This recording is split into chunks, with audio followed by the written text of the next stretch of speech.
Welcome to the Wired to Hunt podcast, your home for deer hunting news, stories, and strategies. And now, your host, Mark Kenyon. Welcome to the Wired to Hunt podcast. I'm your host, Mark Kenyon, and this is episode number 27. Today in the show, we've got our first repeat guest, the much-requested DIY big buck killer, Dan Infalt. And our topic is how to hunt the dreaded October lull.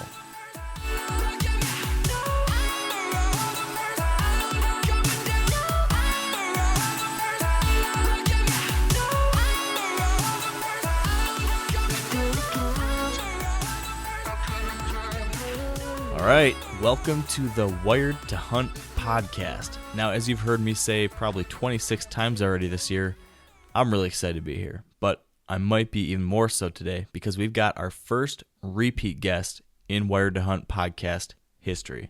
Big time. This is big time. It really is. And, you know, the question is, why are we having this guest on for a second time? And it's because all the listeners out there, you guys have been asking for it. I've gotten so many emails, messages, tweets, all asking to hear from this guy again, as his first episode on the show was just loaded with DIY whitetail advice. And as you know from the intro, this guest is Dan Infalt, the founder of thehuntingbeast.com, co-host of Hunting Marsh Bucks and Hill Country Bucks, and a renowned big buck serial killer. Now, with all that said, though, before we have Dan join us on the call today, we are going to talk a little bit, just you and me, Dan, about how our hunting season has been going so far. So, Dan, what's happening? Well, let's see here. My very first weekend was pretty much a bomb. You know, I already told you about all the bad stuff that happened with the doe that I couldn't find and whatnot. But so I was trying to brush all that off my shoulder. And so this past Friday, I got in my truck. I was leaving work, still really not knowing where I was going to hunt. And finally, I'm just like, you know what? I'm going to go to a spot that I've never hunted before. Can I interrupt real quick? Yeah. I want to make sure that you give credit where credit's due. You did call someone for some advice, just a little bit. Oh, yeah, I did. Yeah, I did. That was well worth the interruption, too. I called Mark Kenyon up. And I asked, what question did I ask you? I asked you, how far do you think my scent will travel and then dissipate? And I think we came to the conclusion of somewhere around 150 yards, it becomes so, I don't know, fizzled out that it doesn't spook the deer anymore. Yeah, and I mean, I think, like I said to you on Friday, I think that's obviously it's not a rule, and that's the best guess, and it probably depends on how well you're handling your scent control and everything, but at least my thought process was always, in front of what I've heard from other guys that are a lot smarter than me, is that somewhere around that 150, 200 range, give or take, if you're playing your cards right and taking your scent control seriously, you can probably start getting away with something at that point. But I don't know. That's just my 2 cents on it. But sorry to interrupt. Continue. No. That was worth it. That was worth it. I had to call the master, Mark Kenyon, and we talked a little bit about the wind and where I was going to be hunting. And I was going to be hunting, if you take a circle and you cut it in half, I would have been hunting at the top of the circle, and the deer were going to be coming out at the bottom of the circle, and then taking, let's say, if they entered at the 6, they were going to go counterclockwise back up to the 12, traveling through my location. Well, that was what I thought was going to happen, and that's what I had planned for. So Friday night, I get out into the tree, and I saw a badger. Wow. That's it. And what the cool thing is, I've never seen a badger before. That's cool. I don't think I've ever seen one in the woods either. So there's a first. The rest of the night was a bust. I didn't see any deer. So the next morning, because I always like to hunt an evening and a morning, the wind was pretty much the same, maybe just a little bit different. And right at first, I got in there plenty early. And the moon was pretty bright, and I watched a doe in the moonlight, way before sunrise, walk by. Can I ask you a question? Yeah. I keep on interrupting you, but I'm curious. When you hunt these mornings, how early are you getting into your stand? How soon before, or how much further before daylight do you get into your stand? I guess it just depends on my access route. If I'm going through the timber and I'm going to be making some noise, I get in there enough time for it to kind of close down, or for everything to get settled, and then they would start coming through. And then I have other places where they're right off a road or real off a field edge, or you dump down into a drainage, and I'll get there maybe right as the sun's getting up. Enough time for me to get set up and sit down for about 10, 15 minutes. This place that I was going to, I got there probably about 45 minutes early, just because I was going to be traveling the same path that the deer were going to be traveling potentially to get back in or coming to or from this area. So our scent was going to overlap a little bit, and I wanted to give that time to dissipate for when they started moving through the area. Okay. Well, sure enough, I'm in my stand. Sun's starting to come up. I can barely start seeing things. It's almost like it gets darker right as the sun's coming up. And I noticed something in the distance in the bean field, and it's a really big buck. And I didn't know who it was. And I tried grunting at him once, and he wasn't having anything to do with that. So he ended up walking away. In the meantime, 2 does worked their way into the area, and I really wanted to shoot the doe, but in the back of my head, I kept thinking, this buck might come back. So these does I'm just watching these does mill around. Then all of a sudden I hear some like beans snapping, and I look, and there's a smaller buck and then a bigger buck running right down a bean row right to me. Oh. And they were heading towards a farmhouse. So my guess is the farmer got up, started his tractor or truck, and they started working their way back towards me. So I stand up, I turn on my camera, and I'm trying to get some footage, and I got some decent footage. And I put my binoculars up. I'm like, hey, that's a big 9 who I deemed to be a shooter. He's one of those just barely makes the hit list type of bucks. And I just want to say that your classification of just barely makes the hit list is a crazy one from my perspective. Because that is a stud. That buck is a stud for 99% of guys out there.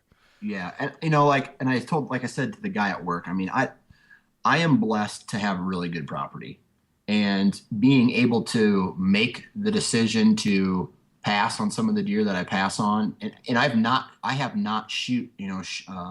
shot a lot of giant deer, but I've passed a ton of mediocre deer, in my opinion, what I would consider mediocre, to allow for this age range, because I have managed property to the south of me, I have managed property to the north of me, and for the most part, the other hunters that hunt in the area that I hunt, they also kind of have the same thought as me. They're not they're at the least they're shooting a 4-year-old.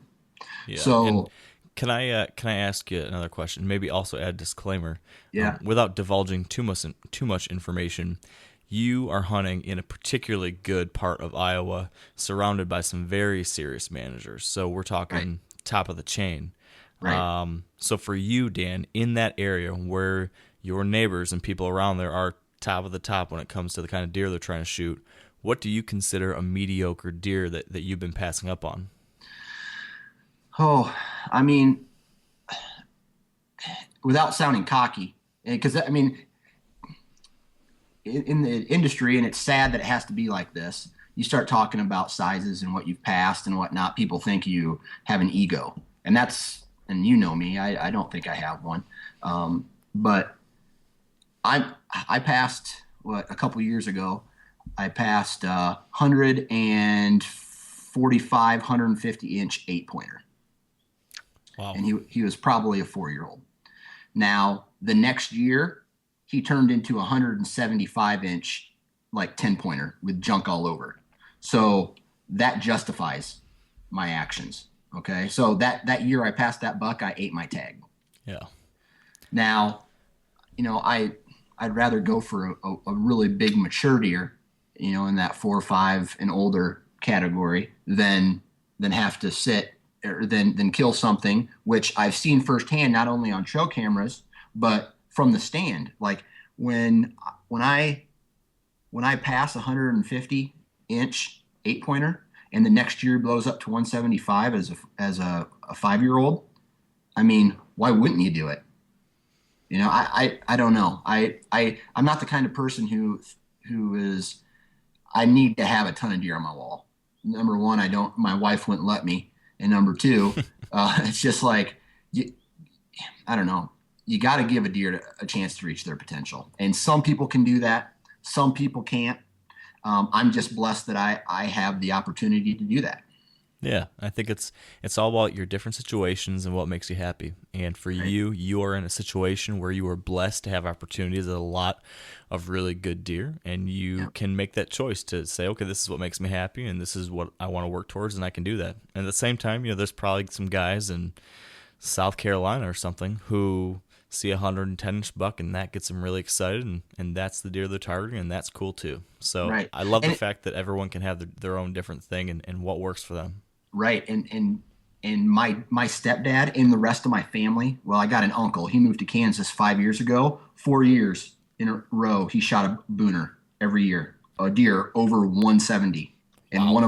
one of them was 211 inches. Good night. Yeah. So we're gonna exclude him from the conversation.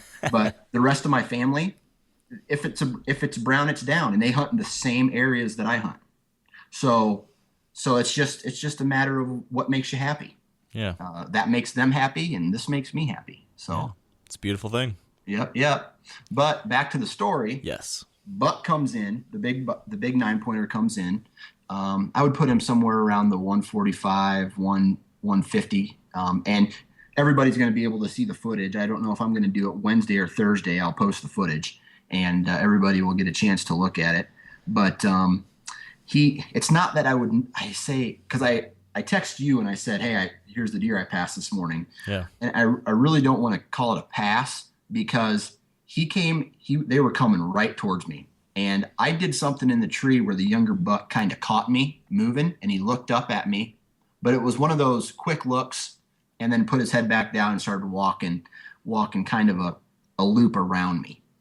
Well, what the big buck did was he saw this buck change his course, and instead of walking and taking the same course the smaller buck did, he angled off to where the buck was going. And what that did is it put him, and I think when I ranged the spot that he was at, was somewhere between 42 and 45 yards and quartering away. Okay. And for me, that gets to my range, especially when the deer is quartering away. Okay. So two things happened. One, the deer was kind of what I would consider a teeter-totter buck. And two, he was at a less than perfect angle for the shot. So the other third one was I really had to watch my movement, because remember, I had 2 does in the area behind me. So all these things kind of played their role into me not taking a shot on this deer.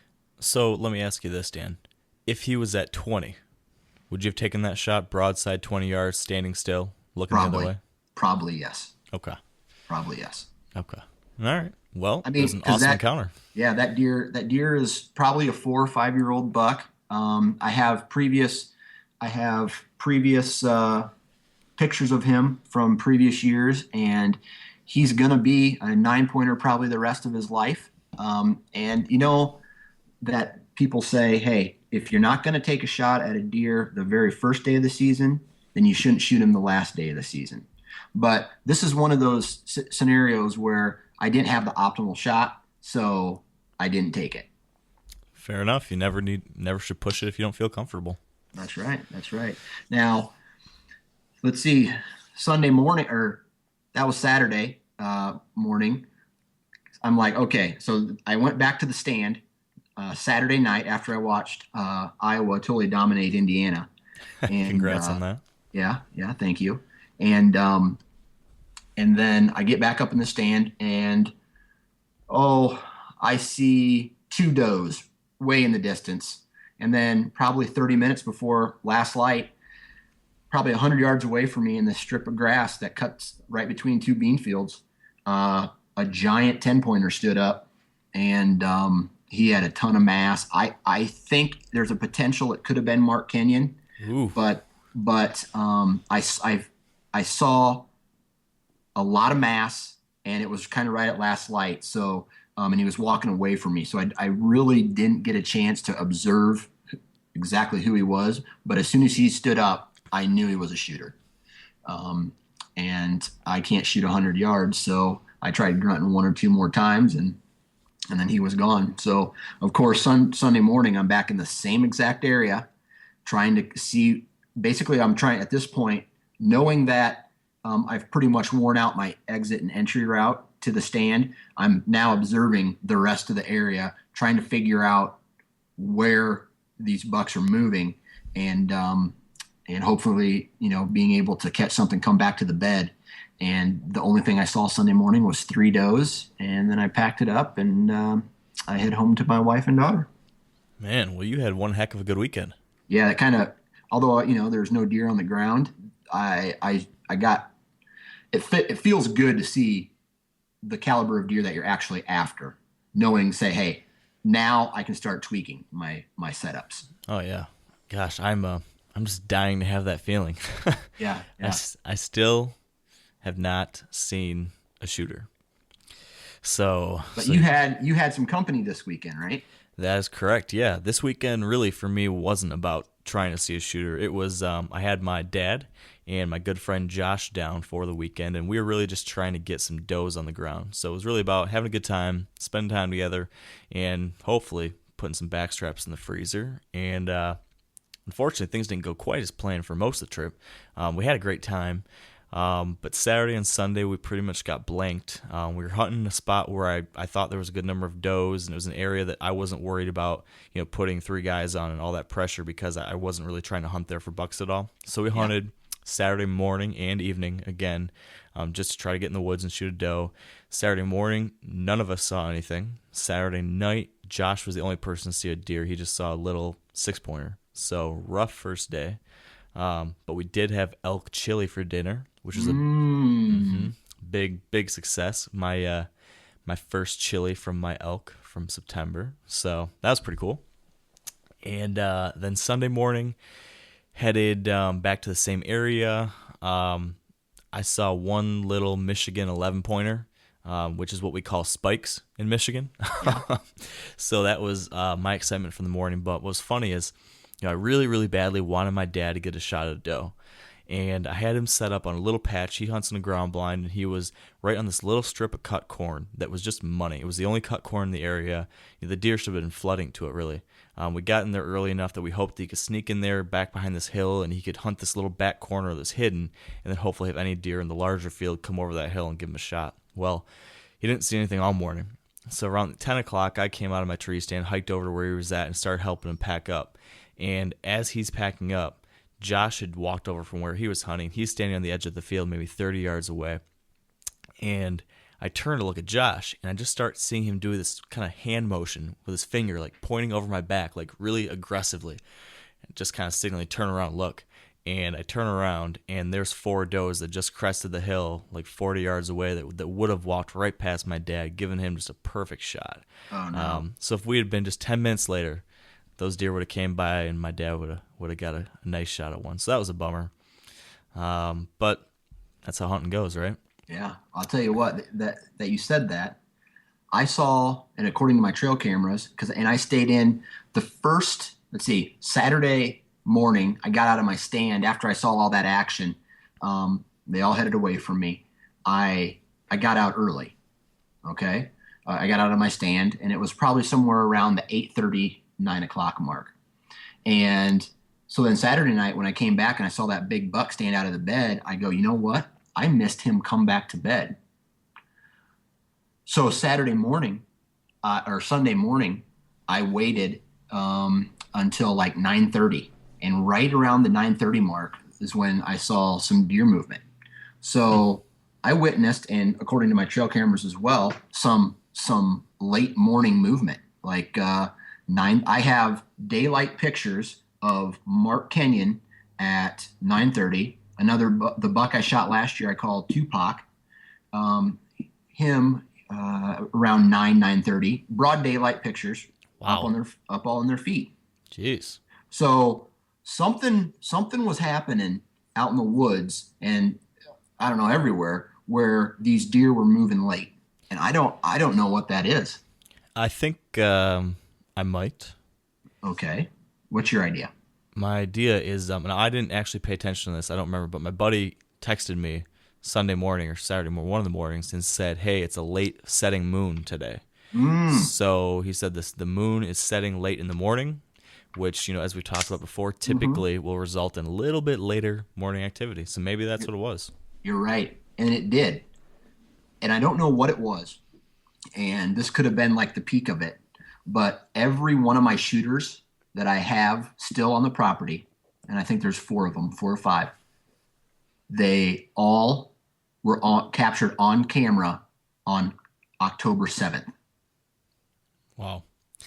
Now that was cold front passing through or anything during that time frame? Or? I don't know. I think it was like right in the middle of that cold front, because it might have been, it would have been Tuesday or Wednesday of this past week. And I was trying to look at the weather. The weather it seemed consistent of the couple previous days. So, hey, you know what? I think I know what it was. What was it? So if it was October 7th last week, which was a Tuesday, they knew that you were recording the Wired to Hunt podcast that day and that you weren't going to be hunting, so they were safe. Right. That's right. See, I bet you some of these deer have iPhones and iPads and technology now. We got to be careful about what we divulge on this podcast, dude. I know. I will not be in the woods this weekend because I'm going to a baby shower. Ugh.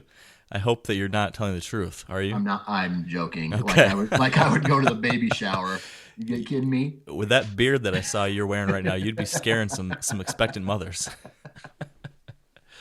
Well, we are just about time to welcome our guest onto the show. But before we do that, really quick, I do need to finish my story and give props to Josh because Sunday night he did kill a doe.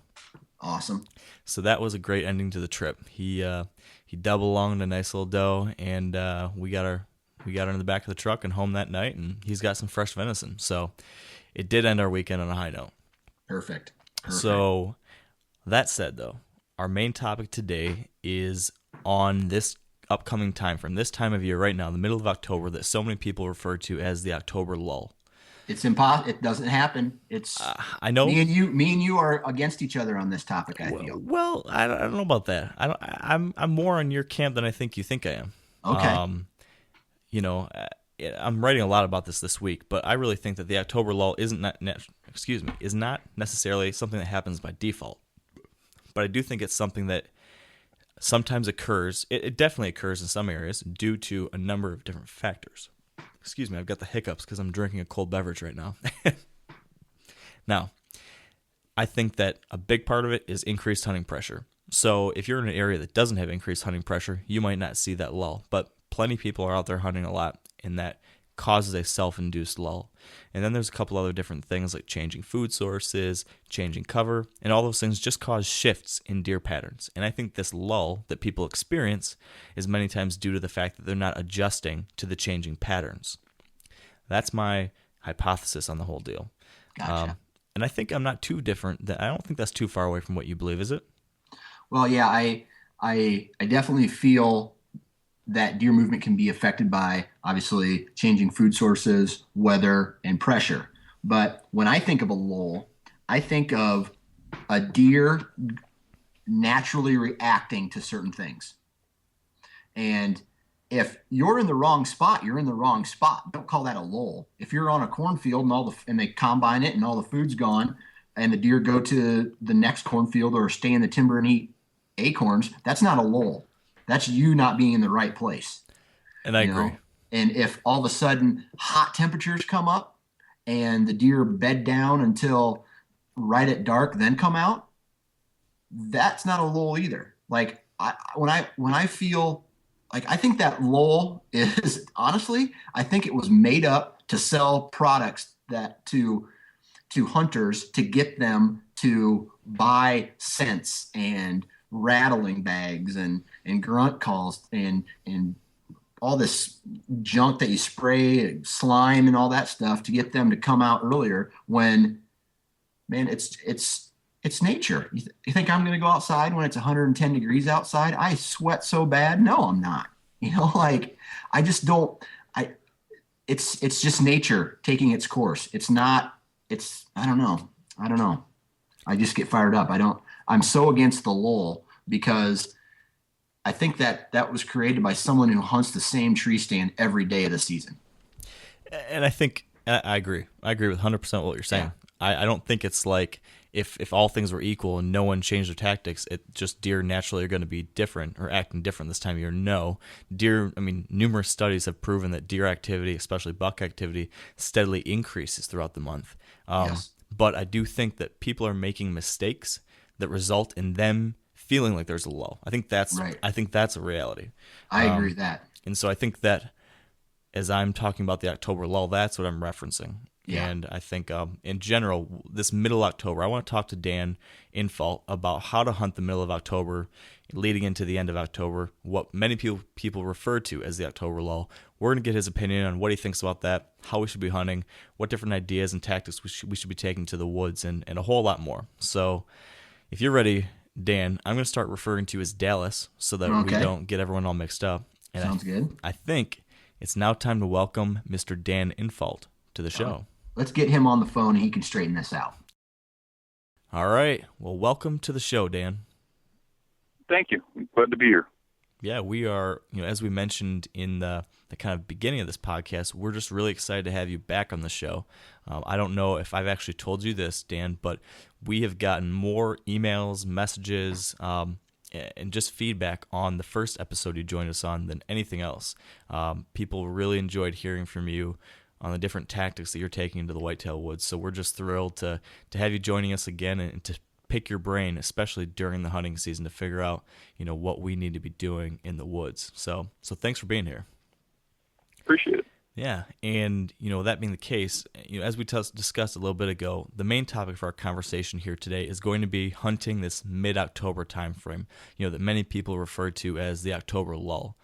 But before we dive into that, I know that you're actually doing a lot better when it comes to hunting this season than me or Dallas, because I believe you have 2 bucks on the ground already. Could you share with us a quick story about how those 2 hunts went down? Yeah, I think a lot of people look at my success and think that it's, solid action, and it's not. I do a lot of hopping around, a lot of sitting and seeing nothing. But I'm hopping from bedding area to bedding area at this time of the year, early season through October, mid-October. And early season, the first hunt I went into public land, which was like 3 days into the season. I went to one of my favorite spots where there's usually something good holed up, and I wasn't disappointed. I had several bucks come past. They all came out of the same bedding area as a bachelor group, and all of them were in velvet, but the velvet ones were all a little too small, and I shot one that was out of velvet. And then it got slow again, and I just took one again the other day.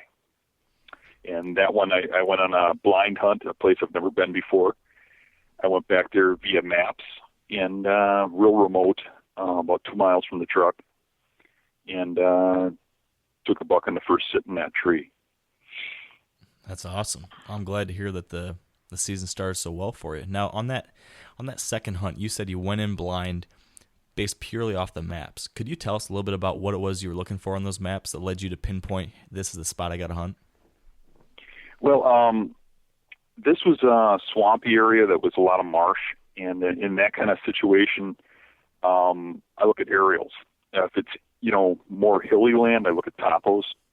So in this case, I was looking at an aerial, and I was pinpointing on points of brush coming off of islands of timber in the swamp, and looking for, small islands of brush that were mixed into the cattails and stuff, which would create bedding. And it looked real good on one side of this island, and I had never gotten back that far. And it was a Saturday, and I had the next day off, so I thought, what the heck? So you just headed in there, set up, and it was the right call, huh? Yeah. this was a property that was a little strange. It wasn't public, wasn't private. It's a conservation property where I would do work for a chance to hunt, and every time I would do 4 hours of work, they put my name in a hat. And that's the property I was trying to draw out of. They got an area that's mapped out and they have different units. And that was the area I was trying to draw, and I got it for October. And I lost my train of thought, sorry. No problem. What was the question? You had just talked about the fact you had drawn that unit, and I was curious about how you ended up setting up there specifically. It sounds like there was a couple islands of cover, and was it just the wind was right to be on that side of the cover, or how did you pick that actual setup? Yeah, actually, we were waiting for the wind to be correct. We needed some sort of south wind, and east would be best, southeast. And we actually got that wind on a Saturday, so we were good to go. That put the wind blowing in from the swamp across the dry land. Okay, awesome. So we did that property kind of in an interesting way, and this is probably something interesting to your viewers. A friend of mine who also hunts the same area drew the same time frame as me, and so we got together before the hunt and drew up a plan. And what I did was I marked all the suspected bedding areas on this map, and we weren't allowed to pre-scout this property. You're not allowed in there unless you're hunting. So I marked everything via map, and we went in and stage hunt our way across. And the way the property is situated, the neighboring properties get a lot of pressure. So the area we're in is the best area. So as we staged our way in, we're actually bumping each bedding area and pushing the bucks further and further back if they're in there. So the further you get in, the better the hunting gets, if that makes sense. So are you purposely pushing through those bedding areas to do that, or are you just saying that by default? By default, yeah. Mm-hmm. Okay. And then if we can't hunt the bedding area, we do bump it on purpose. And I think I've heard this called stacking bedding areas. Is that right? Correct. Yep. Yeah. So once you stack a bedding area, let's say you've pushed through a couple because you need to get to this farther back piece, and you think you've got more of those bucks in that back bedding area. Are they still going to come out the direction that they came from, or that you came from, or are you trying to move? Let's say you bump them. You're coming in from the south, heading north. They know that the pressure came from the south. Are you then trying to get back around them since you think they'll leave their bedding area to go away from that, or are they still coming back down the direction you came whenever they leave that bedding area? They're going from the bedding area to food, or to, if it was later in the year, to does. They're not, the pressure at the first bedding area, they don't want to be somewhere where their bedding was compromised by a human scent. So they just move to a different bedding area, basically. They just keep moving, and what I'm trying to do is get close enough to get them in daylight at those bedding areas. Yeah. Okay. This is definitely a topic I want to dive into deeper as we go, but what were you going to say, Dallas? I was going to say, so when you told us there, it's a 2-mile walk back there. So I take it those are all day sits for you, or are they, no? So it's just morning hunts? No, just evening. Evening At this time of the year, I don't hunt mornings. I gotcha. On this particular hunt, you can't take ATVs back there or any type of vehicle. And there is some dry land you get to walk across before you hit the swamp, but it's 2 miles from where I park to where we hunted. Wow, that's a hike. That is definitely a hike. What's interesting is we didn't run into bucks in the first hunts until we got to one spot I really liked, but we couldn't get back there until we hunted the spots before it, and we had the correct wind. And when we got that correct wind, it was Mario's turn, the guy I was hunting with, to hunt the better spot. So he went into that spot, and he had 3 bucks go by. And that was Friday. And then Saturday we went around the backside, to the very far back. And I only had the unit for October, and then somebody else gets it. So as we were going back, we had to cross a river, which is nice because I don't think anybody gets across that river except for us because it's way over boots. But as soon as we got across that river, we jumped 2 bucks, and they both looked to be shooters, and they ran in the direction that we were going. Not hard, just trotted off that way. And when we got around the corner and Mario got set up and I kept going, I went on the back side of that island where I was expecting to find a sign from deer coming out of the bedding I found on the map. And I wasn't very impressed with the rubs. I mean, there was no fresh rubs. There's old ones, but nothing fresh. But there was trails and tracks coming out of the swamp. And I took the property line all the way to as far as I could go. And all of a sudden I saw one real big fresh rub. And I stopped and I started looking at it. And all of a sudden, out of the corner of my eye, I saw movement, and there's a really nice buck walking straight to me. Wow. It's like I got behind the tree and knocked an arrow, and it was about 50 yards out and coming straight at me. And all of a sudden, I hear this commotion to my side, and I look to my side, and there's another buck, and he runs in the swamp, and the first one follows him. And I realized, being that it's only 3 p.m, it's probably the 2 bucks I just kicked this direction. So they run back into the swamp, and I go and I turn around, and I go back down to the point of the island where I intended to sit in the first place, but didn't see a lot of sign. And there was 7 trails coming out of the swamp. And one thing that I do when I'm on islands like that is I look in the swamp and I try to determine from a distance what tree is going to be the best tree, where would I be, best off, and what would be the best direction for me to get in there. I think a lot of guys would go in there and walk around, and then what happens is a deer comes out and smells where you were and boogers before you can get a shot. So I always pick that stuff from a distance. And I picked the tree, slipped in there, and I was real happy when I got in there because the sign changed from what was on the island. You could see trails coming from all those little plots that I thought would be bedding, all meeting in front of this tree, and there's a big scrape there. So I get up the tree, and a little while later, I hear 2 bucks get up next to me and start sparring. You can't see them because it's so thick in that swamp. Kind of right where I expected them to be, but instead of coming towards me, they went the other way. And out of desperation, I tried grunting to them, and I actually got one of them to turn around and come back. And I'm pretty positive that that's the first 2 bucks that we bumped. I think I bumped them back there, almost got them on foot, and then they relocated to that spot and got up, and I was able to get one to come in anyways and shoot it. Wow. And so the one you shot was the one you grunted in? Yep. Mm-hmm. Wow. Sounds like a heck of a hunt between the close call on the ground and then grunting one in deep there in the swamp. That's quite an experience, I imagine. Yeah. Well, that's awesome. Well, a lot of the stuff you just talked about there, I think we want to dive into.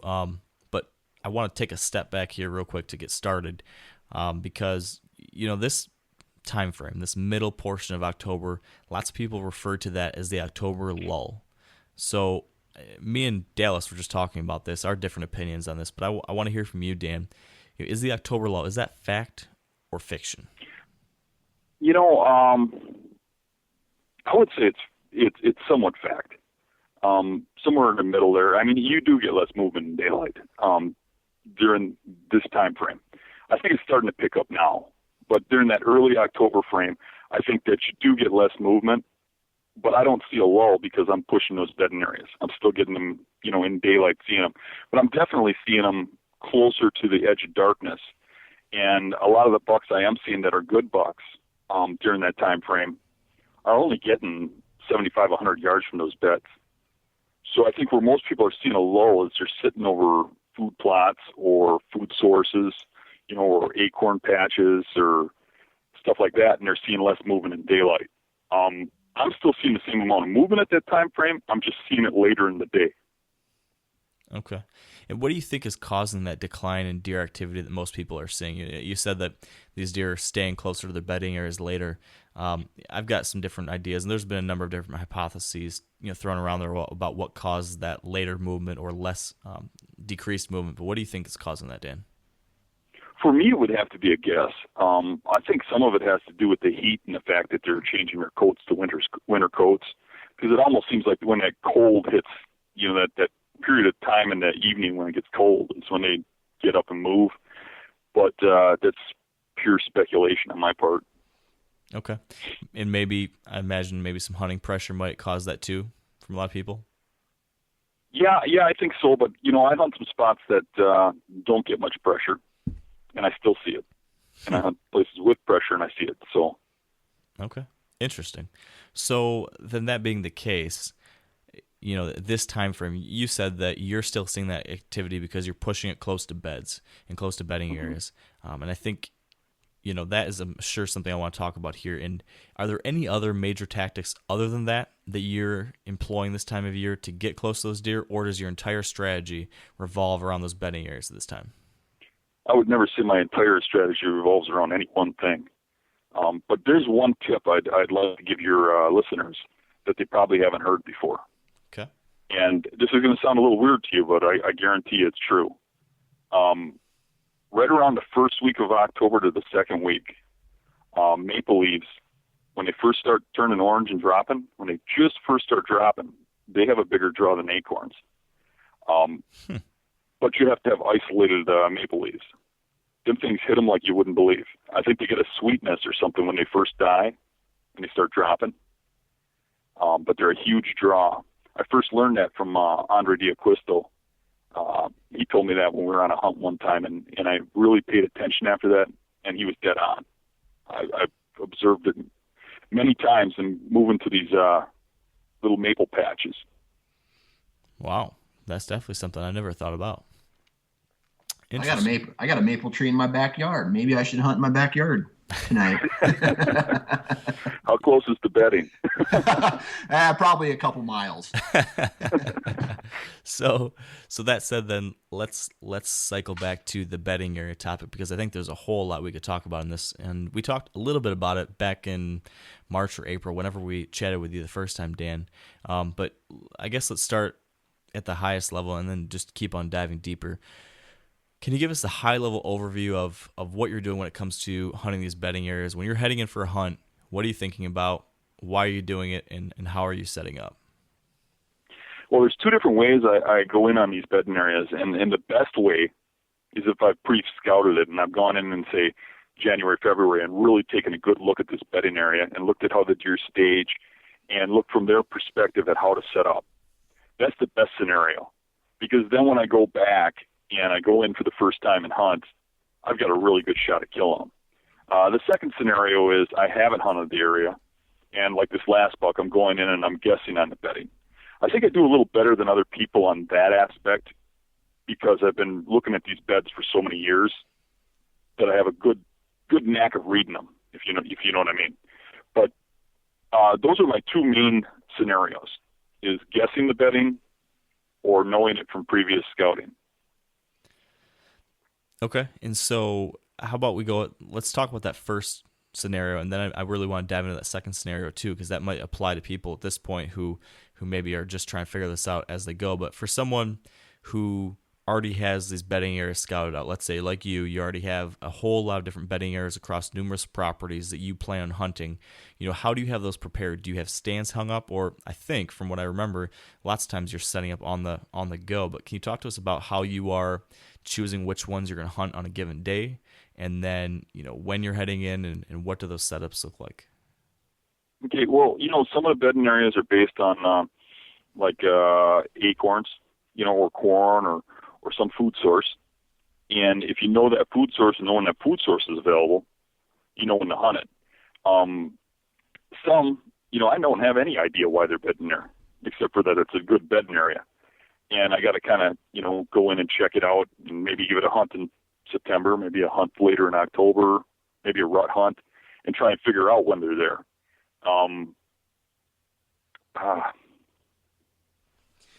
Are you using wind direction at all to help make that decision? Is that from what absolutely.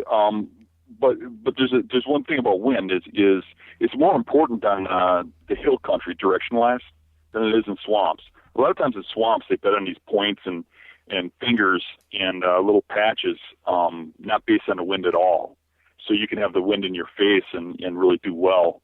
But in like hill country, they bed on that leeward side on the points and such. So you got to play that wind a little bit. You got to play that off wind if you're going to get them on the uphill side, which is a lot better than hunting downhill because then you get the thermals busting you. So yeah, wind plays a huge direction. A huge wind plays a huge factor in choosing where you're going to hunt and why, and more so than just keeping your wind from getting to the buck. In a lot of cases, they bed in a certain position because of the wind. Can you tell us a little more about that last part there? Why they bed in a certain area? There's a lot of different opinions on this. Bucks will enter a bedding area with the wind in their face, or they'll bed with the wind over their backs, or they'll only leave with the wind in their face. What's your take on that, on how deer use the wind when choosing where to bed and how to leave their bed and approach the bed in the first place? That's a good question, and one I hear a lot. And as you can imagine, I've observed a lot of deer going in and out of beds. And the overall majority of them come into a bed by circling around and J-hooking and smelling from downwind. They just don't feel comfortable going in there for some reason without the wind in their face. So it makes it kind of difficult to hunt those bedding areas in the morning because they kind of come in from a different direction each time. So those trails you see at the bedding areas are usually the deer leaving the beds, not going into them, because they come in kind of weird. But when they leave those beds, I don't see any relation to the wind whatsoever.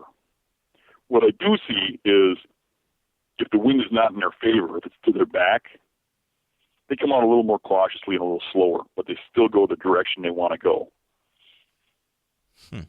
So then when you're choosing where to set up, you're not thinking about where will a buck want to go in the evening. You're hunting in the evening, so you're not thinking about where's he going to want to go based on the wind. You're just thinking about this morning, what was the wind direction that would cause him to move into this bedding area. Is that right? Yeah, that's true to a degree. I mean, like I said, a lot of the swamp bedding is regardless of the wind. Yeah. But if it is a wind-specific bed, yeah, I'm certainly thinking about, if he's bedded there in the morning. However, I've seen bucks get up and move when the wind changes during the day. So that can have a bearing on it too. So you might want to be set up on where the wind is now or where it's going to be in the evening. Okay. I got a question for you. You mentioned earlier that you're not hunting mornings this time of year. Can you elaborate on that a little bit? Why you're not spending time in the stand in the mornings? Well, as you can imagine, I've been hunting these beds like this for many, many, many years. What I've found is when I go into these bedding areas in the morning, kicking the bucks out of the bedding areas before daylight. They're already bedded. What I see during daylight in the mornings at this time of the year is usually immature bucks or does. The mature ones are already bedded. Okay. All right. Now, is that the same for your marsh and your hill country? Oh, yeah. Mm-hmm. Yeah. Okay. See, now me, on the other hand, I love hunting mornings. And, but like, unlike you, I'm not a huge bed hunter, right? I like hunting transitions between food and bedding in the mornings. And that's where I had my success this weekend anyway. Although I didn't kill, I still had an encounter with a pretty good deer. And we've talked about this a lot, Dallas. And I think maybe, again, I probably already mentioned this on previous episodes, but I continue to wonder if this is, again, because of the differences in pressure between, what Dan might be hunting and what I might be hunting in Michigan or Wisconsin versus, the properties that you're there on Iowa. I don't know. I got a comment on this. A friend of mine, Andre D'Acquisto, has shot in a lot of big bucks. Matter of fact, if you put him in the books, he has more Boone and Crockett's with a bow than anybody in the world. And I noticed that he's killing a lot of those big bucks in the mornings. He loves hunting mornings. And I was interviewing him for something I was doing. And I said, I got to ask you, how do you keep killing these bucks in the morning? And I told him the problem I had, that I'm kicking them out of their beds and stuff. And he said to me, Dan, I got the same issue. But look at the dates when I killed those deer. He says, I'm waiting for the moon to be overhead before I go in there. He says, and when I have a moon overhead in the morning, within the first hour of daylight, he says, those bucks get back to those beds at gray light, and I'm able to shoot them in daylight. I'm really glad you brought this up, Dan. So they're coming back to the beds later than they normally would? With the moon overhead, yeah. Okay. Or underfoot. Okay. So can you... He seems to think that the overhead moon has a little more influence than the underfoot one. But I'm not so sure. Can you go into this a little more for people that maybe might not be as familiar with underfoot, overhead, or all these different moon time frames? I know you published something on your website, these moon dates that tend to lead to earlier movement in the evening or later movement in the morning. Could you just explain that in detail for us? Because the whole moon thing is something that so many people have questions about and so many people don't really understand. So can you give us your whole kind of 101 on that piece? Okay. I don't understand why they do it, but I have seen plenty of evidence that I know that it goes on. And there's more movement when the moon is straight up or straight down. There's more movement with buck movement. And when that happens, in the last couple hours of daylight or the first couple hours of daylight, you get more buck movement or more deer movement overall. It's hard to notice on the public lands I hunt, but the few times I was over by Andre's hunting managed land, you could set your watch to what time the food plots would fill up based on the moon chart. And it was amazing to just sit back and watch that. Where I got my information from is Jeff Murray. He passed away a few years ago, but his family still puts out a chart. I think the chart's like $5 or $10. They sell it on his website, which if you just search Jeff Murray Moon Guide, you'll find it. I don't believe all of his principles about where to hunt and stuff like that. Obviously, I'm pushing bedding areas, and he's talking about when they're in food sources and stuff based on the moon. My thing is the movement based on the moon overhead or underfoot. And so this chart, what is this chart showing? Is it showing you? It's just telling you the times. It shows you what the time frames that the moon is overhead and underfoot, the dates, and it gives you. He has like a hot thing on there for time frame, but I think you can get that information free too. You can just search it online, and there's different charts different people have out there, but some other people have different ideas on moon charts and moon positioning and stuff too. So you can get kind of confused if you start searching it in other sources. And you've put some of that on the Hunting Beast, right? If I found that, could I link to that? Yeah, absolutely. It's stickied up on the top of the deer hunting forum. I put down the dates and times that I feel are the best for daylight movement. Okay. I also put down, based on the moon, when the rut cruise time should be. Okay. Interesting. And so, again, based on these charts and the rising and setting of the moon, this is, if you see one of these charts or one of these time periods falling within that same time period of first light or last light, those are times when you might get that earlier or later movement. And so that might be a time, even in the middle of October, to push into one of these, push in closer to a bedding area or one of these hotter spots, because you might just get a couple extra minutes of movement, right? Correct. And really, I mean, if you can get 10 extra minutes of movement, they can get a long ways in 10 minutes. Yeah, for sure. Definitely. So now how about our second scenario that you mentioned a while back, Dan, which was if you haven't pre-scouted an area.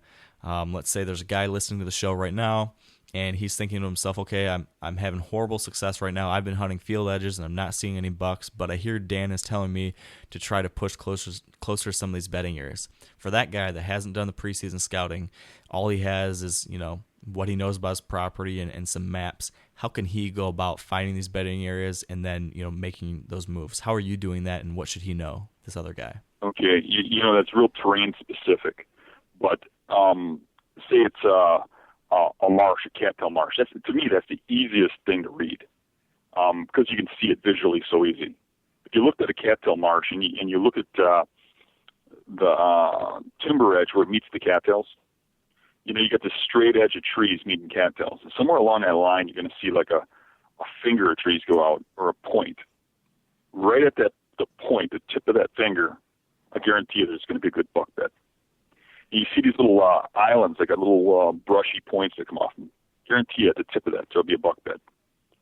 And when you look at a swamp and you start filling that whole thing with timber, you're going to see the same stuff. It's just harder to visualize because you're going to be able to see the different colors and the different types of trees. The hardwoods look different than the tamaracks and such, right? And it's going to be the same thing. You're looking at those island tips. You're looking at those changes in the contour, that straight line along a hard transition of thick meets, open. And when you start hunting the public land, you've got to start looking for the remoter transitions, so that you're not sitting there hunting where everybody else is hunting, because people will follow those transitions too, like a trail. So you got to try to find the remote ones that people don't go to. Now, if you get into hilly terrain, then you're looking for points and fingers and stuff like that. Okay. And you're using a topo. So I've got my topo, and I've found a finger coming off a ridge, or maybe if I'm in a marshy area, I've found that finger of timber or of high ground that pushes into the swamp. Am I just gonna find that spot on the map, decide, okay, I know that there's a hot food source on the other side of this, so there's a decent chance he might be bedding out in that finger. I'm gonna try to get as close as I can and set up on any random day, or maybe on one of those moon days? Or is there anything else that he needs to be thinking about before moving in to try to hunt that bed he thinks is there? Well, what I do is, if I'm pretty sure there's going to be a bed there, or I think there's going to be a bed, I just hunt it. If I can get within 100 yards, I'm sure I can get a chance at that buck in daylight. If there's a spot where I can't get that close to that buck, can't get close enough to that bed, I got to hang back like 200 yards or so, that's the spot I save for that moon day, or that cold front that comes in that gets them to move a little earlier. Those are the days I save for that. Otherwise, I'm hunting those spots one after another, pushing as close as I can. Because hunting this way, you're not going to see bucks every time. They got different bedding areas. They're all over the place. And what I'm doing is I'm trying each bedding area. And once your scent's in there, they're going to stay out of there for a while. So it makes the other bedding areas better. So you just keep, hopping around and hitting these things. And you're going to have a few that don't pay off. And the more of an amateur you are at it, the more you're going to have some that don't pay off. And you just got to keep hitting it until it works. And the hardest part for a guy who doesn't hunt like this is keeping up his confidence level. Because, like I said, even I'll go 5-6 hunts without seeing a deer. But I guarantee you, in the long run, I'm seeing more big bucks than most guys. How long did it take you to take your philosophy of this style of hunting? I mean, how many years have you been hunting? When did you start hunting? And how long did it take you to get to the point where you're like, this is how I'm hunting? That's a good question. I've been hunting my whole life. I think it was sometime in the mid-'80s, I had a buck that I really wanted to get. It was in a time frame when there wasn't very many big bucks, and it was a nice buck. And he was outsmarting me. And I really made an effort to figure him out in the winter time and found all his bedding areas and started hunting that way. And, the next year I killed him with a shotgun by walking into each one of his bedding areas real slow, sneaking in until I ran into the right one, jumped him, and shot him. And from then on, back in the 80s, I've just been perfecting this. And I wouldn't say I'm done yet. I probably won't be done when I die. It's just a continual progression. You just keep getting better. You keep learning things. And I like to think I learn something every time I go in the woods. Yeah, that's awesome. And that's definitely something that we want our listeners to take into consideration, is that you don't just become the perfect hunting machine. It's an evolution, and it's never ending. Correct. Yeah. So true. So something you mentioned got me thinking about another question. You talked about how the fact that you were walking into this buck's various bedding areas, pushing him a little bit until you found the right one he was in. How many different bedding areas do you think a buck has? I think that it varies greatly. I think different bucks have different personalities. And that particular buck lived in an area that was about a square mile and probably had about 20 different spots that he bedded. But in that same particular area, I shot a real big buck a couple of years later that I was having a real hard time with, because he went way outside of that 1 mile area. He covered all those bedding areas and more. And that's another thing your viewers or your listeners might be interested in, is a lot of guys think they found a buck bed that they think they're hunting that buck. those buck beds get used by all different kinds of bucks. That bed is there because of a specific terrain reason, and a specific reason that with scent or something. They pick the exact spot. There's nothing random about a buck bed. And if you get a bed and you kill a good buck out of it, there's a good chance you'll kill another one out of that the next year or even later that same year. The buck I killed the first weekend of this season, I've killed about 6 or 7 big bucks out of that bedding area, and that's on public land. And they get up out of that same bed, the same spot. I actually got to the point where I'm watching that bed waiting for him to rise. Wow. So do you think that even, let's say there's a big buck and we think he's bedding here, will a new buck start bedding in there even if that original buck is still around and using it, or will it not be until that buck is dead or gone then a new buck will start using it? Absolutely. Different bucks use those beds all the time. And there's actually what I call satellite bedding. And if you have a really good bedding area, that's one of the main ones, more than one buck will want to bed there. And whoever the kingpin is gets to pick the good spot. And if he gets there and there's a smaller buck there, that smaller buck will have to move. And if smaller bucks get there afterwards, they got to, back out. And what happens is they bed around in a radius, around this bed in like spots that aren't quite as good. And that gives guys problems too, sneaking in there. You're kicking up other bedded deer that'll kick up your buck that you're after. And how big of an area are these bedding areas where there's the kingpin and then maybe a couple satellite bucks? Is this like a 2-acre area, or are we talking like a big chunk of thick stuff? Or how large or small of an area? Usually about an acre or so. Sometimes smaller, sometimes bigger. But a lot of the best ones I can think of off the top of my head are about an acre in size. Okay. Do you ever get a situation where several mature bucks will be bedding in an area like that? I've always assumed that when it comes to mature bucks, you're talking they're not going to want to be bedded too closely during, the later portions of the hunting season. Of course, during the summer, early season, there'll be bachelor groups. But once you're into October, I always assume that if there's a mature buck bedding in here, there probably won't be another big buck bedded for a decent distance. Is that what you've seen or no? That is pretty accurate. I mean, there's always the occasional exception. But for the most part, from mid-October through November, you don't see mature bucks bedded together. Occasionally, for some reason, I'll see young bucks that bed near the big bucks, but it must be that they've accepted their dominance level or something. But the big bucks, you're right. I do see them early season and late season bedded together, but round rut, usually not. They're usually separated. Okay. So slightly on topic, slightly off. In-season scouting.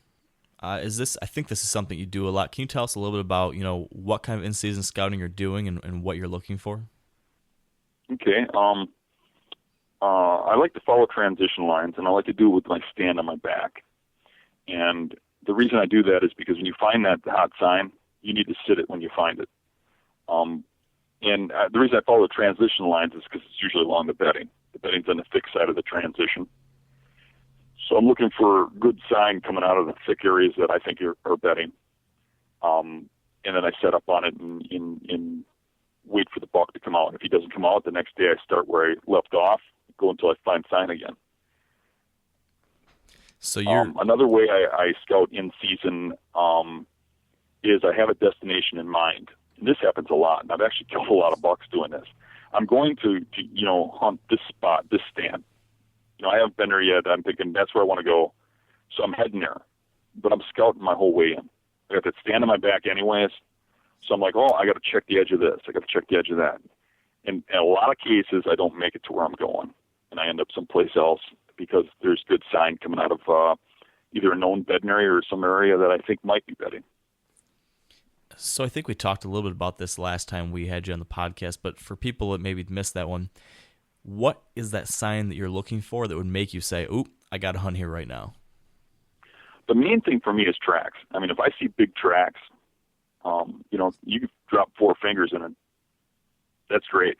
And if there's tracks going in both directions, I really get excited on one trail. But in a lot of cases, you can't see the tracks. So you're hopefully you can find a fresh rub or some scrapes or something. But rubs, that's kind of a funny subject because a lot of guys look at the diameter of the tree, and that's got some weight to it. But what really matters to me is the height. Mature bucks rub much higher off the ground than younger bucks. And when those rubs get waist high or higher, that's really gets me going. Okay. I think I've definitely seen the same thing, and I've always, like you said, people always assume it's the size of the tree, but I keep hearing more and more people, give that advice of looking at the size of it, and maybe to a degree the severity of how it's rubbed up too. If there's one that's just torn to pieces, at least I haven't seen that be done by a smaller buck, but it's interesting to look at those things. Are you paying any attention to the direction of where that rub is facing, or do you think that's kind of irrelevant to how you're going to hunt that kind of sign? If it's along the transition, I'm assuming that the buck's coming out of the transition in daylight, whether the rub's going in or out. Okay. Another thing too is I think a lot of people at this time of the year, that's a big confusion thing, because right now those rubs are popping up all over the place. The leaves are dropping so you can see for further distances. So a lot of people are noticing rubs right now. And I see a lot of guys on the public land set up in the middle of a hardwood because there's a really good rub line or a bunch of rubs or one that's really huge. You'll see a stand right over the top of it. You got to remember a mature buck, especially on public land, 85 or 90% of his movement is at night. So it's most likely that rub was put there in the middle of the night. So you still got to relate that sign back to, bedding or someplace close to where he beds, because that's where he lives in daylight. Yeah, that's a great point. And I think this is something that we talked about that's not just relevant to this time of year, but also during the rut. And when we had chatted, Dan, for the recording for the Rules of the Rut podcast that we launched, we talked about the fact that a lot of people make this mistake during the rut, is hunting that rut hunting sign, or that rutting sign like rubs or scrapes, when actually during the rut they're not necessarily making those things as much. They're focusing on does or travel or whatnot. So it's interesting that repeatedly people paying too much attention to the sign that's being created during night that just keeps popping up as a mistake that I think a lot of us need to think about and try to make sure we're not making, because it's easy to do. You see that and you think, wow, I know there's a big deer here. I need to get in on this, but it's kind of an illusion. Right. So let's take this to the worst case scenario, maybe. So let's say we're trying this tactic out. We're trying to push in close to a bed, and we bump that buck. We see it get up and run off when we're heading in there to try to get set up. What do you do, Dan? Do you still hunt it? Do you move in closer? Do you leave that area for a while? What should somebody do if they bump? I've had that situation happen a few times, and each time it's different. If I bump into a buck and my wind's blowing right to him and he jumps up and he barrels out of there, it's over. I'm packing up. I'm going to a different spot. But in a lot of cases, I'm sneaking into a bedding area, and they're bedded a little too far up. They're not exactly where I thought they'd be, and they bust me. They don't know what I am. They get up and they trot off. I'll go in there and set up anyways. And I've had them come back like a half an hour later, sneaking back to their bed, thinking whatever it was, walk past. If they get your scent, I think it's done. But a visual or just some sound, I don't think they know what you are, especially if you're in camouflage. I think they just know something was up and it spooked them a little, and they come back. They don't always come back, but I think it's worth a shot. And Andre kills a lot of bucks, and I've had some action this way too, by Andre purposely kicks them out of their beds, takes a look at them, sees if he wants to shoot them, hangs a stand, and then comes back the next morning and shoots them when they come back. So I think if they don't get your scent and they don't know you're a human, I think that it's not that big of a deal. I've also kicked up satellite deer that run right through a bedding area. I go set up anyways, and just before dark, a big buck will get up right where that deer ran through and come in. Interesting. So you mentioned the infamous bump and dump that I've heard so many people talk about. Can you share with us, if someone actually wants to try doing something like that on purpose, like Andre does, can you share with us any tips for how to actually make that work? Well, in my opinion, it works best if you bump them in the evening so that they get up and they don't relocate in a new bed, so that they go off and they stay up. They wander around someplace, get back into their routine, do their thing, and just out of habit go back to the same bed. I think if you bump them in the middle of the day, they might have a tendency to relocate at a different bed, and maybe they go back to that one after the night's over. It might be a good idea to, bump them before a moon day, so the next day they're coming back a little later. Okay. And are you setting up? You're setting up for that next morning hunt, correct? So you bump them in the evening, but then you're expecting them to come back the next morning. Correct. And then are you just trying to be downwind of where well, I guess you have to think about how he's entering that bedding area. So we talked earlier about how you believe they're J-hooking. So you're trying to anticipate how they might J-hook to get downwind of their bed and then try to be right off of that. Is that right? Right. And that gets a little complex, but yes. And I'm trying to figure out where they're going to come into that bed and make sure I'm not going to get winded is basically the scenario. So I'm trying to determine, okay, the wind's going to be this way. He's going to come from downwind. How am I going to get in here and kill this thing without him busting me? Yeah, it's like you said, complex. Because there's that potential that he's going to go around you yet if you're too close to the bedding area. Correct. And if you're too far, he gets in between you. Yeah. And you get down and you spook him. Now on the hills, they tend to come in at in the bottom third, and then when you get straight downwind of that bed, they go straight up to the bed. But you kind of got to figure out which way they're going to come from, and then hook up. That seems to be the easiest one for me to figure out is the hill ones, because they always seem to come from the bottom of the hill. It's definitely one of those high risk, high reward type hunts that is pretty intriguing to a lot of people. Right. I do far more damage in the evenings personally. It's just easier to figure out. It's easier to do without blowing it. I don't want to put all my eggs in one basket and kick them out in the morning, or have the infamous bump them and never ever ever see them again. Yeah, you definitely don't want that one. So I've got one final question for you, Dan, because we are coming up here on time. This is actually pretty long for us. You mentioned Andre a couple times, and he's the founder of Lone Wolf Tree Stands, and like you said, he has killed a tremendous number of really big bucks. And there's a lot of people that are always really interested in how he does this, and I know that you're pretty close to him. Could you share with us what you think what's Andre's real key to success? How is he killing all these big deer? If I had to give one thing that he's got that makes him deadly, it's going to sound a little goofy to you, but I totally believe this. I believe it's his confidence. He believes he's going to be successful. He goes in aggressively and does what he has to do to get the job done.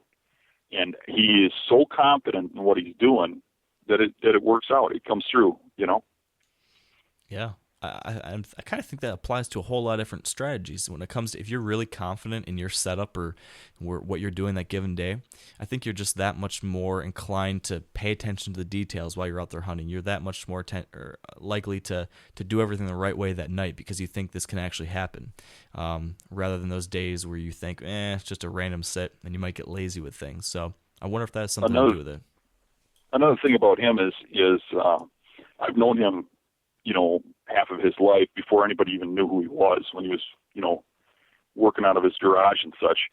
And he has never been one to pick up a hunting magazine, turn on a show, watch a video. I don't think he even relates to any of that. He figures everything out on his own, so he doesn't learn everybody else's mistakes. And some of the stuff that he did hunting early on when we were younger, hunting together, just blew my mind. Like, he would walk into bedding areas and kick the bucks up so they'd be on their feet that night so they wouldn't be nocturnal, and then go hunt them someplace else and actually kill them. So, I mean, he learned all that stuff on his own without getting that the misconceptions that are out there in his head. Interesting. I know I really enjoyed the segments where Andre had talked on your videos, sharing some of his tips, and it's always one of those people I think people are just kind of fascinated with how he's been hunting and how he's had so much success. So that's really interesting to hear your perspective on that. So Dallas, do you have a final question for Dan here before we wrap things up? Yes, I do. I'm actually online right now, and I typed in your name in Google, and I'm looking at some of your pictures here, and I want to know how much money have you spent on taxidermy? Quite a bit. Yeah, I mean, if I put all those mounts in my house, I wouldn't have pictures for my daughter, room for my daughter's pictures. He's done pretty good, hasn't he? Oh, that's a lot. That's a lot of deer, and they're all really good bucks. You know, Dan, I'm curious.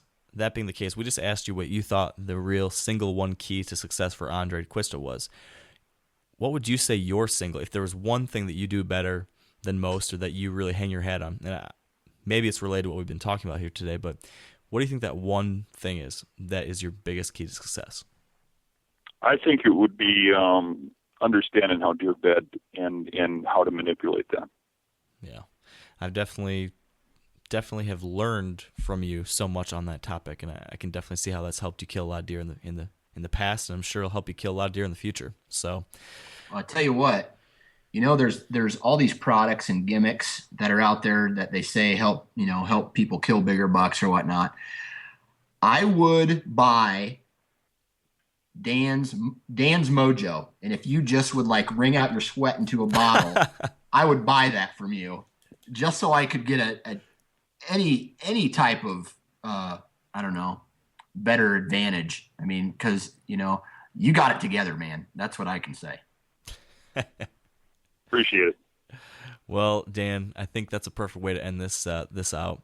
We appreciate you joining us, Dan, so much for the second time, and just thank you. We're excited to chat with you in the future, hopefully again. We're excited to see how the rest of the season goes for you, and thank you for joining us. Yeah, definitely. Good luck the rest of the season.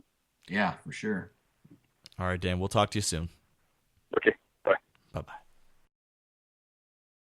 With that said, if you'd like to hear more from Dan Infalt, check out our recently released Rules of the Rut 2.0 ebooks and podcast package, as Dan contributed several articles to those books and is interviewed for the podcast series. You can find more details at wiredtohunt.com/episode 27, along with the rest of the show notes and links from today's episode. Also, as always, if you've been enjoying the podcast, we would, of course, really appreciate it if you could leave us a rating or review on iTunes. Big thanks to everyone who has already done that. And finally, we'd like to thank our partners who help make this show possible. Big thanks to Sitka Gear, Trophy Ridge, Bear Archery, Redneck Blinds, Carbon Express Arrows, Huntsoft, Lacrosse Boots, Big & J Long Range Tractants, and the Whitetail Institute of North America. That all said, thanks for taking a little bit of time out of your day to be with us. It's an amazing time of year to be a whitetail hunter, and I hope you've been able to take advantage of it. I wish you all the luck in the world on your next hunting trip. And as always, stay wired to hunt.